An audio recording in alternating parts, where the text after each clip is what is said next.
नमस्कार, गुलिस्तान न्यूज़ डोगरी थोड़ा स्वागत है। मैं थोड़ा कन्नै देवेंद्र सिंह।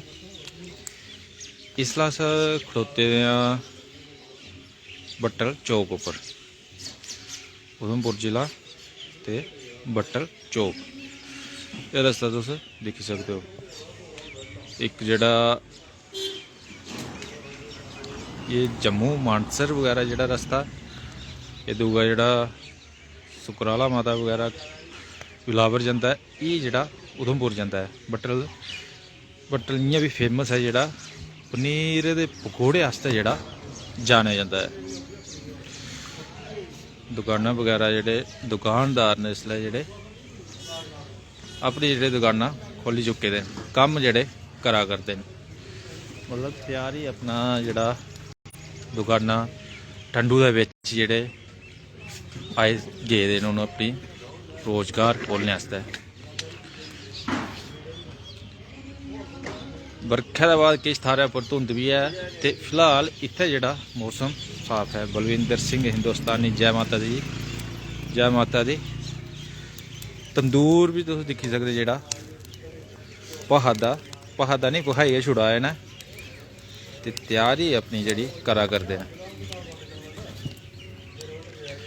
बट्टल चौक जेह्ड़ा पनीर ते पकौड़े आस्तै खासे तौर पर जेह्ड़ा जाने जंदा है। ये तुस दिक्खी सकदे, कन्नै गै इत्थै पुलिस चौकी भी है जेह्ड़ी।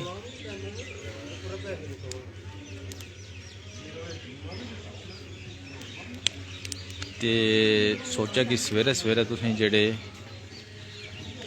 इत्थों दे जेह्ड़े बट्टल है ओह्दे थोड़ी जेह्ड़ी जानकारी जेह्ड़ी देचै, की जे मैं भी जम्मू जा दा हा, ते बाइक उप्पर जेह्ड़ी ठंड लगी दी, थोड़े चिर इत्थै जेह्ड़ा रुकेआ कि हत्थ जेह्ड़े सेकी लैन।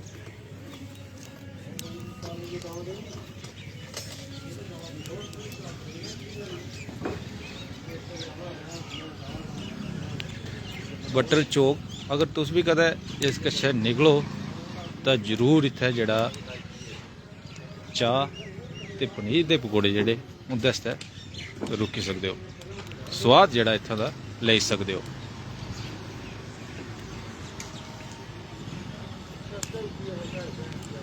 ट्रक वगैरह भी जेह्ड़े चला करदे न।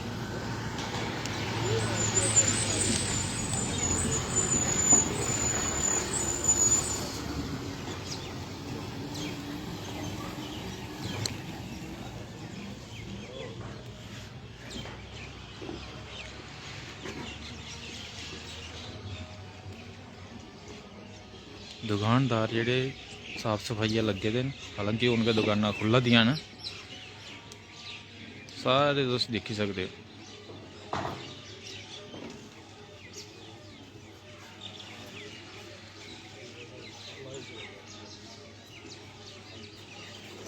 दियो इजाजत, नमस्कार।